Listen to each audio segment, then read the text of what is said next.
안녕하십니까. 우익, 우파, 보수를 응원하는 깡패 시사입니다. 미국 트럼프 정부가 북한 김정은을 상대하고자 다시 한번 등장시킨 인물이 있습니다. 북한 김정은은 이미 일전에 제시한 협상 가능 시한인 연말이 다가오자 조급함을 느꼈던 것일까요? 미국의 새로운 해법을 가져오라고 주문했지만 미국은 여전히 대북 제재 해지에는 전혀 관심조차 보이지 않고 있는데요. 북한은 계속되는 미사일 발사 도발을 강행하며 문재인 정부를 포함하여 미국을 압박하고 나선 가운데 트럼프 정부는 스티븐 비건 미 국무부 대북 특별대표를 국무부 부장관으로 공식 지명했습니다.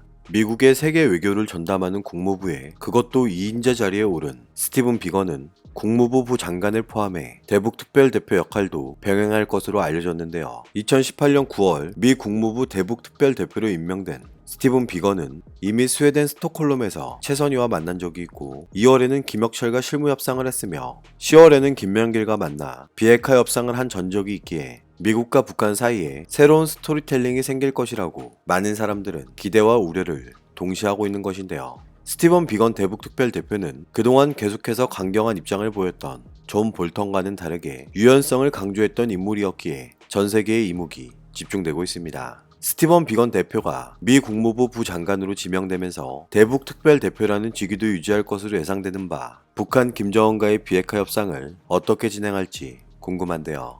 일부 전문가들은 스티븐 비건 대북 특별대표가 국무부 부장관을 겸하면서 대북 협상에 새로운 탄력이 생길 것이라는 전망과 다양한 사안을 다뤄야 하는 부장관의 업무 특성 때문에 대북 협상 업무에 집중하지 못할 수 있다는 우려를 제기하고 있습니다. 하지만 트럼프 정부는 스티븐 비건 대표가 대북 업무를 지속할 것이라는 의견을 나타냈고 스티븐 비건 본인도 자기의 신분이 어떻게 되든지에 관계없이 북한의 핵 문제는 계속해서 다루고 싶다는 강한 의지를 표현했다는 사실이 알려지면서 그의 행보에 관심이 가는 것은 어쩔 수 없는 일일 텐데요. 마이크 폼페이오 국무장관은 자신의 트위터에 스티븐 비건 지명자가 미국의 북한 관련 노력에서 역량 있는 지도자였으며 앞으로도 계속 그럴 것이라고 밝혔고 미국 내 언론 매체인 VOA는 이처럼 북한과의 비핵화 협상에 전면에 나섰던 비건 대표가 국무부 부장관까지 지명되면서 장기 교착 상태에 있는 협상에 어떤 변화가 생길지 주목된다고 보도했습니다. 북한 김정은 체제에 관심이 많으신 분들은 눈치채셨겠지만 김정은은 금 맞추기를 참 좋아하는데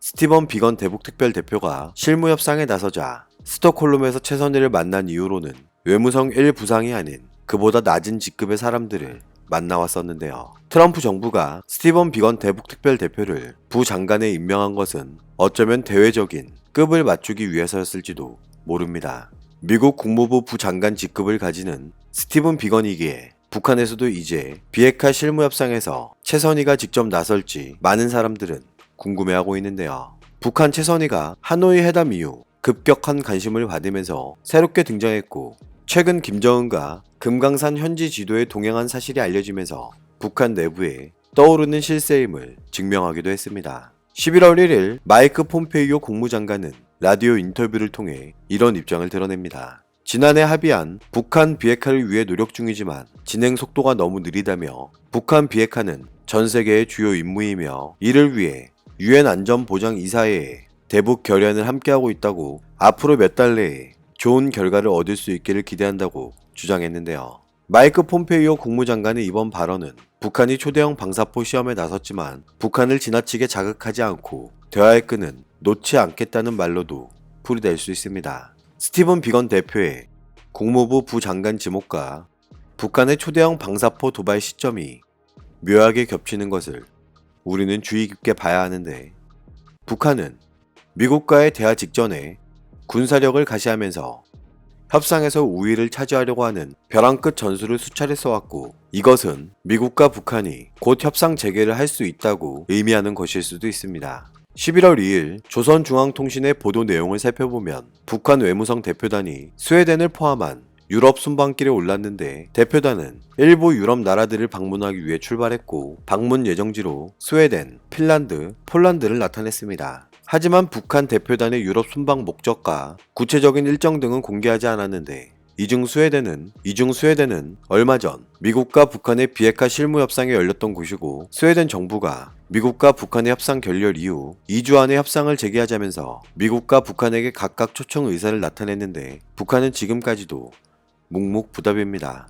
교착 상태에 빠져있는 북한의 비핵화, 아직도 이게 가능하다고 믿는 사람들은 정상적인 사고를 가지고 있는 것일까요? 미국 트럼프 정부의 이번 선택의 옳고 그름을 확인하는 데는 길지 않은 시간이 걸릴 것이기에 우리는 관심을 가지고 계속해서 지켜봐야 할 텐데요. 문재인 정부는 북한과 외교도 단락되었고, 예전에도 지금도 꾸준히 대화를 요구하고 있지만 북한은 큰 변화 없이 일관된 입장을 계속해서 드러내고 있고, 이번에 한 사람의 직급 변화로 바로 대화에 응한다면 그것이야말로 문재인 정부를 더 무시하고 있다는 반증이 될 것입니다. 대한민국의 많은 사람들은 북한의 계속되는 대남 위협과 막말을 들으면서도 어떠한 항의조차도 하지 못하고 있는 문재인 정부를 비난하고 있습니다. 문재인 정부가 진행했던 대북 정책들은 과연 실효성 있는 정책이었을까요? 9.19 남북 군사합의, 남북 공동연락사무소를 통한 소장회의, 어떤 것 하나 제대로 지켜지지 않고 있으며 계속되는 신형무기 개발 및 시험 발사, 군사력 증강은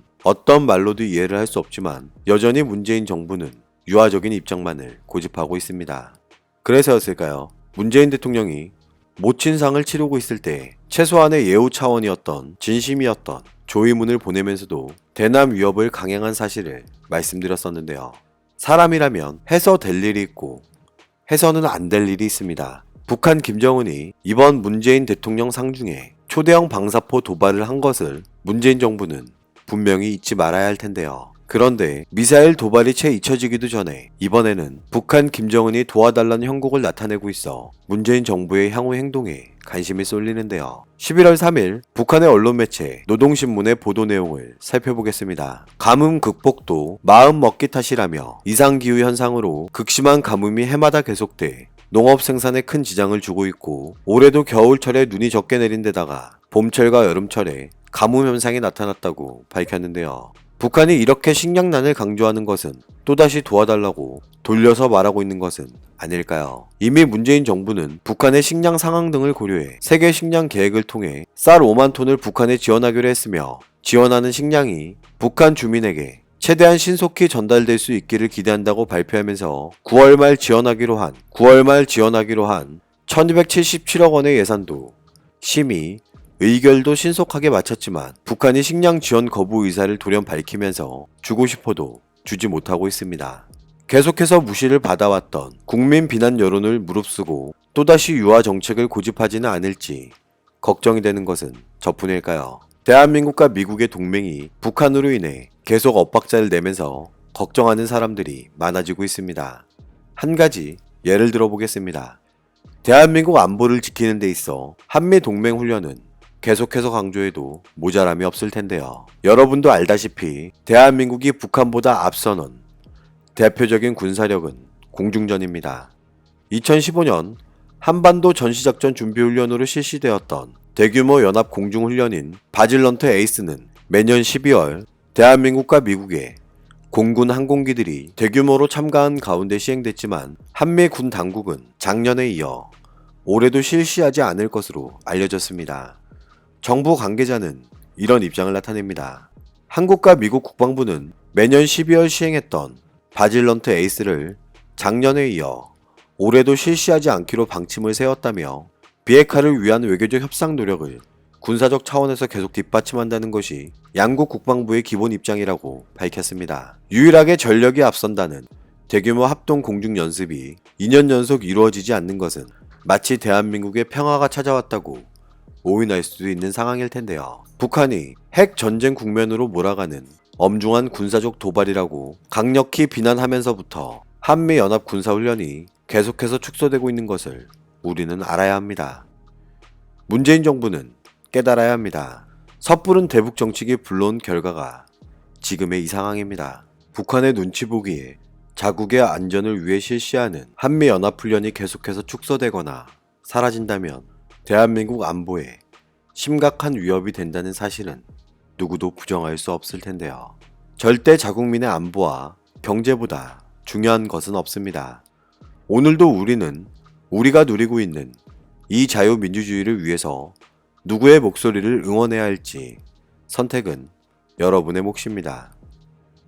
감사합니다.